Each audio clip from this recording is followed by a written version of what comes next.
దేవుని సేవ, పరిచర్య అంటే అది ఆషామాషి కాదండి. చాలా బాధ్యతతోటి, చాలా జాగ్రత్తతోటి చేయవలసిన పని.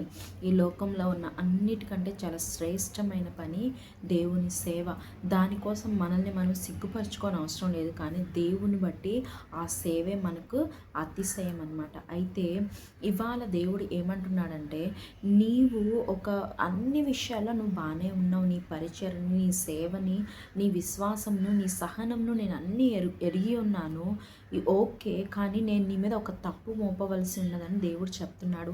ఏంటా తప్పు అంటే, నీ మీద ఒకటి నేను మోపవలసి ఉన్నది ఏమనగా, తాను ప్రవక్త్రినని చెప్పుకొనిచున్న యెజెబెలు స్త్రీని నీవు ఉండనిచ్చుచున్నావు. జారత్వం చేయుటకును, విగ్రహములకు బలి ఇచ్చిన వాటిని తినుటకును అది నా దాసులకు బోధించుచు వారిని మోసపరుచున్నదంట.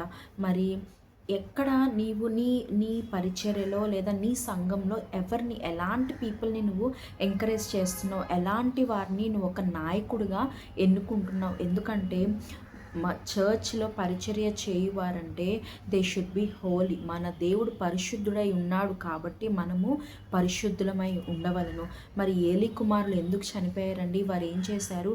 యాజక ధర్మాన్ని వారు సరిగ్గా చేయలేదు, వారు నిర్వర్తించలేదు. వారి కానిది వారు పట్టుకున్నారు. అక్కడ వచ్చిన స్త్రీలతో వ్యభిచరిస్తూ చాలా దారుణంగా బిహేవ్ చేశారు. కాబట్టి దేవుడు వారిని వారి వయసు అందే మంచి వయసులోనే దేవుడు వారిని చంపేశాడు. మరి అట్లనే మనం కూడా మన సంఘంలో ఉన్నవారు ఎలా ఉన్నారు? నీవు ఎవరిని నాయకులుగా నియమిస్తున్నావు? కొంతమంది ఉంటారండి, పలానా వ్యక్తి అండి, ఆ వ్యక్తి వల్లే చాలామంది ఈ చర్చ్కి వస్తున్నారు, లేదా ఆ పలానా వ్యక్తి వల్ల ఈ చర్చ్ నడుస్తుంది, ఫినాన్షియల్గా ఎంతో సపోర్ట్ చేస్తున్నారు, ఏదైనా రూపాయి అయినా ఆయనే ఇస్తాడు, ఆయన వల్లే ఈ సంఘం నడుస్తుంది కనుక ఆయన్ని మేము ఎంకరేజ్ చేస్తామని పలానా సంఘ కాపరి చెప్పచ్చేమో. కానీ దేవుడు అంటున్నాడు, నీవు ఈ లోకపు వాటిని లక్ష్య పెడితే దేవుడి కార్యం దేవుడు చేస్తాడు. ఎలా మనుషుల్ని తీసుకురావాలో, ఎలా సంఘాన్ని నడిపించాలో దేవునికి తెలియదా? మరి నీవు లోకరీతిగా లోకం పైన నీవు ఆధారపడచ్చేమో. కానీ దేవుడు అంటున్నాడు, నాకు ఇష్టం కాని వారిని నీవు అక్కడ పెట్టావు. వారు ఒక ఫ్రాడ్స్టర్ ఏమో, లేకపోతే ఒక కామ వికృత చేష్టలు కలిగిన వారేమో, లేకపోతే తప్పు బోధలు బోధిస్తూ వ్యతిరేకంగా యాంటీ క్రైస్ట్ మూమెంట్ వారిలో తీసుకొస్తున్నారేమో. మరి ఎవరిని నువ్వు నియమిస్తున్నావు?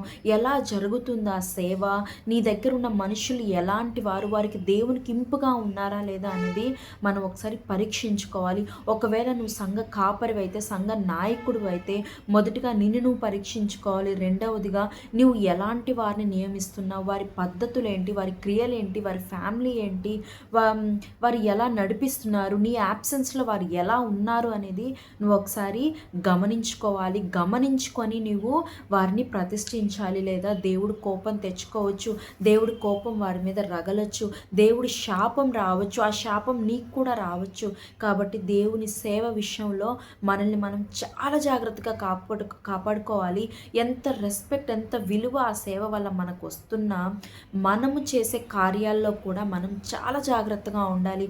ఆ మ్యూజిషియన్స్ అయితేనేంటి, లేదా నీకు హెల్ప్ఫుల్గా ఉన్న సపోర్ట్ అయితేనేంటి, ఎవ్రీ వన్ అండి నీవు చూసుకోవాలి.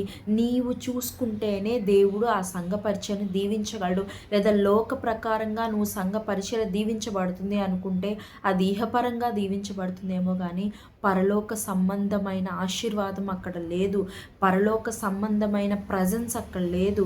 నీవు అది లేనప్పుడు దేవుడి శిక్ష నీ మీద వస్తుంది, దేవుడి రాత్ నీ మీద వస్తుంది. కనుక పరీక్షించుకుందాం. కొంతమంది ఉంటారు లోకరీతిగా అట్లనే ఉంటారు, ఆ సంఘంలో వచ్చి అట్లనే సేవ చేస్తారంటే రెండు పడవల మీద కాలేసి చల్లగానైనా వెచ్చగానైనా లేక వారు మధ్యస్థ స్థితిలో ఉంటారు. అలాంటి వారిని కూడా దేవుడు ఎంకరేజ్ చేయట్లేదు. నీవు నియమిస్తే పరిశుద్ధులే నువ్వు నియమించవలను. నీకు నమ్మకంగా దేవునికి ఇష్టమైన వారిని నువ్వు నియమిస్తే దేవుడు ఆశీర్వదించి దీవించి వర్ధిల్ల చేస్తాడు. ఆమేన్.